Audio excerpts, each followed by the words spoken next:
Well, hello everyone. Welcome to Devotional Monday. My name's Ken Burkey. Yesterday's message, if you didn't get a chance to see it, you can watch it and rewatch it on Facebook or YouTube.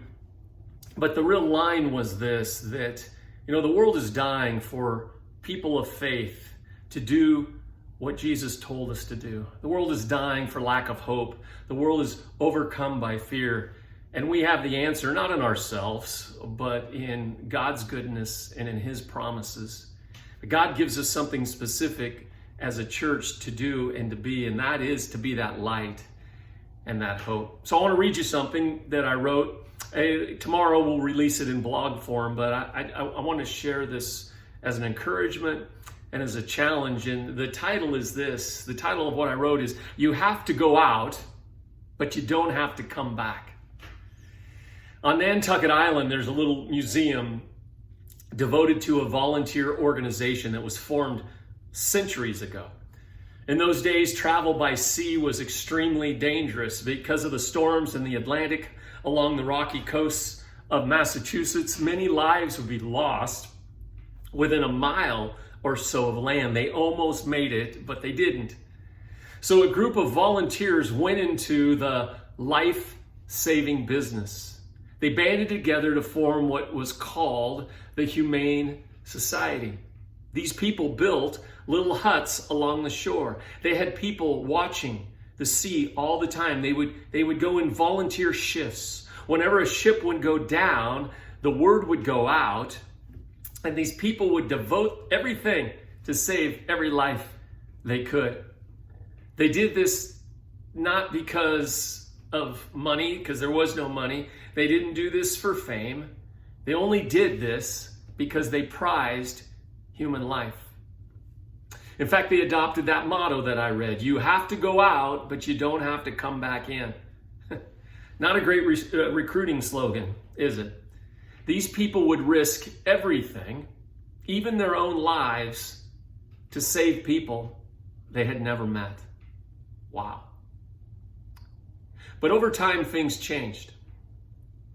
After a while, the U.S. Coast Guard began to take over the task of rescue. Eventually, the idea that carried the day was, let the professionals do it. They're better trained. They get paid for it. Volunteers stopped searching the coastline for ships in danger. They stopped sending teams out to rescue drowning people. Yet a strange thing happened. They couldn't bring themselves to disband. The Life-Saving Society still exists today.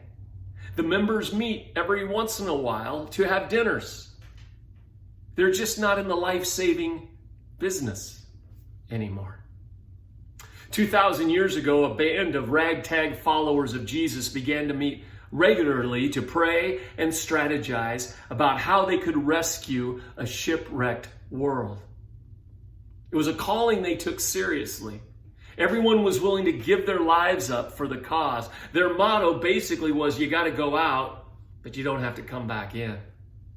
The writer of Acts wrote, as they embraced this slogan, that the church added to their number daily. In the following years, followers of Jesus were known as people who would adopt abandoned children, serve the poor, fight and die for justice, and stay in plague-filled cities to care for the sick, while others fled to safe places. Rulers and governments were intrigued, confused, and sometimes threatened by the willingness to give their life up for others. The early church left a permanent mark in the secular history books of the day. Let me say that again. The early church left a permanent mark in the secular history books of the day. And the question in 2020 is, what will history write about today's church? Were they willing to go out but not have to come back?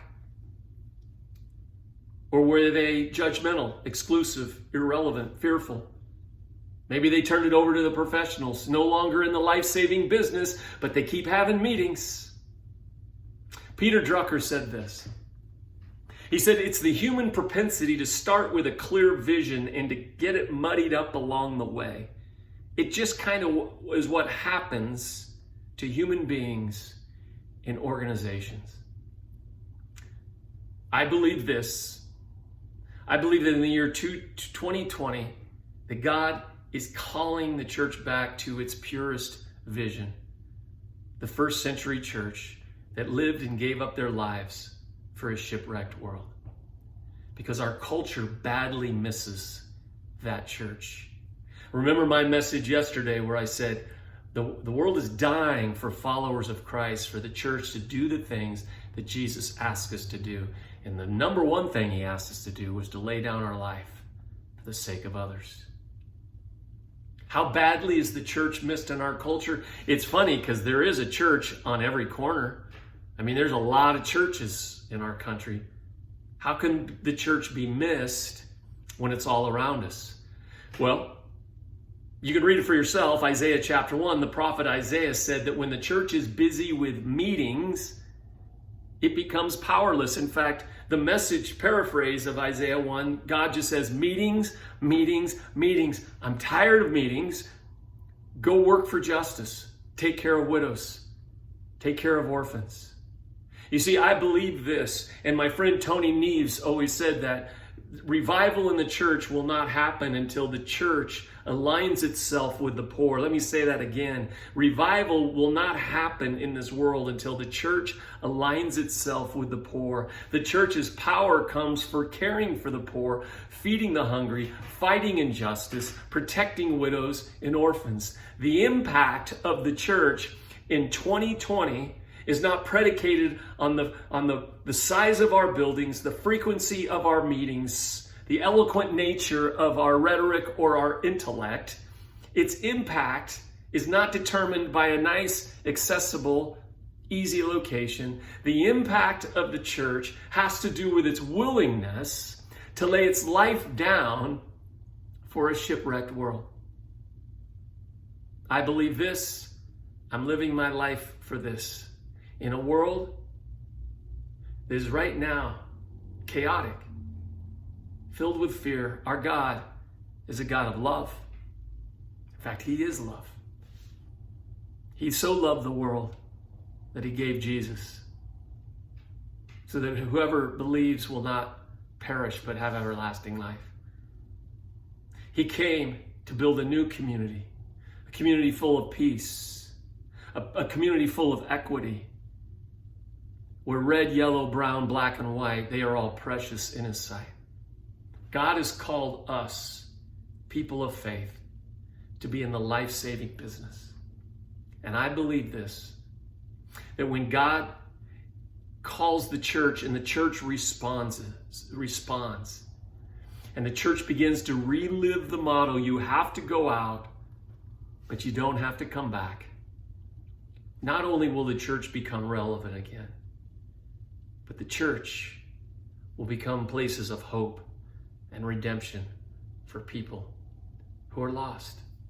This is the grander vision of the church. May you have a blessed week. As I said yesterday, when we can just wake up every day and just say the word, Jesus. Just say the word. As we obey in love and in grace and in kindness, we can change the world.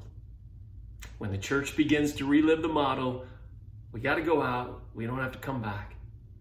We'll get back into the life-saving business for a shipwrecked world. This is the grander vision of the church. God bless you. Have a safe week. Follow us on social media this week. The blog will come out tomorrow. Excerpts of the sermon will come out Wednesday. Different things that are happening. And then join us next Sunday again on YouTube or Facebook as we begin or continue to celebrate God's goodness and how we can share this with a shipwrecked world. God bless you.